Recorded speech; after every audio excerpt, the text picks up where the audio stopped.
मैंने कई बार कहा है कि माफियाओं का कब्जा हो गया इस सरकार में।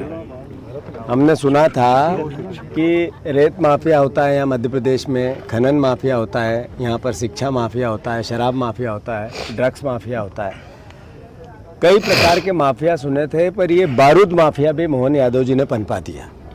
जिस तरीके से लगातार वो चाहे हरदा की घटना हो, चाहे इंदौर की घटना हो, चाहे पेटलावत की घटना हो, चाहे ये अब देवास की घटना हो, टोक की, लगातार बारूद माफिया का कब्जा और लोगों की जान।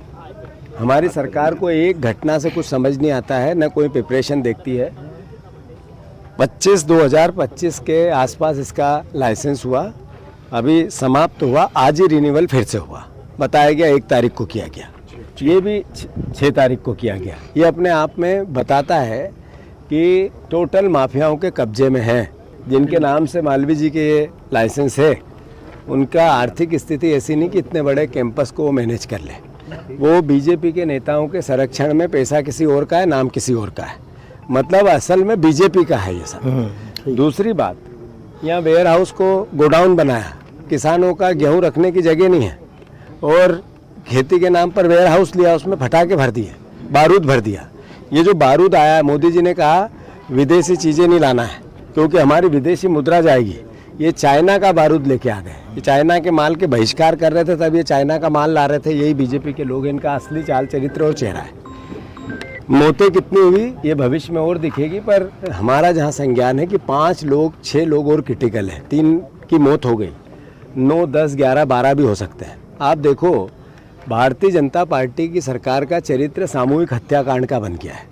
सामूहिक हत्या करने में मोहन यादव की सरकार को महारत है। अभी क्रूज में सामूहिक हत्याएं की, उससे पहले को सिरप की छिंदवाड़ा में सामूहिक हत्याएं की, उससे पहले इंदौर में भागीरथपुरा में जहर से सामूहिक हत्याएं की, फिर इसके बीच में आदिवासी जो एक साथ 15-20 एक्सीडेंट होके मर गए थे, वो भी सरकार की लापरवाही थी, वो सामूहिक हत्याएं की।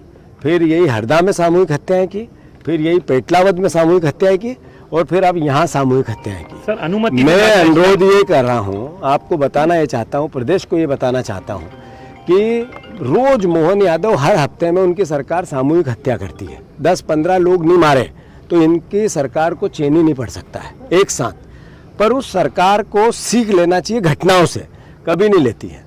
लोग मौत, ये कलेक्टर जो यहाँ मौजूद है, इन्होंने ही लाइसेंस दिया था। इतनी अनियमितता है।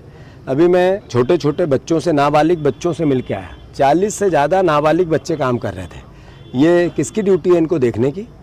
आखिर 40 नाबालिग बच्चे काम कर रहे हैं 500 रुपये के लिए। ये कैसा नरेंद्र मोदी का नया भारत है?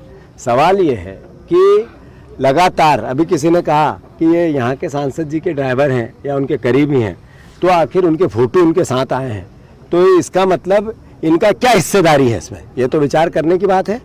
कलेक्टर को इसी वक्त सस्पेंड करना चाहिए। अगर मोहन यादव की थोड़ी सी भी रीढ़ की हड्डी है, अभी वो उनको संज्ञान में आ गया होगा। कलेक्टर, पीएस सब आए हैं, कमिश्नर, पीएस सब आए हैं, सेक्रेटरी आए हैं, तो इसी वक्त कलेक्टर को सस्पेंड करना चाहिए। आखिर किसी की तो जवाबदारी हो।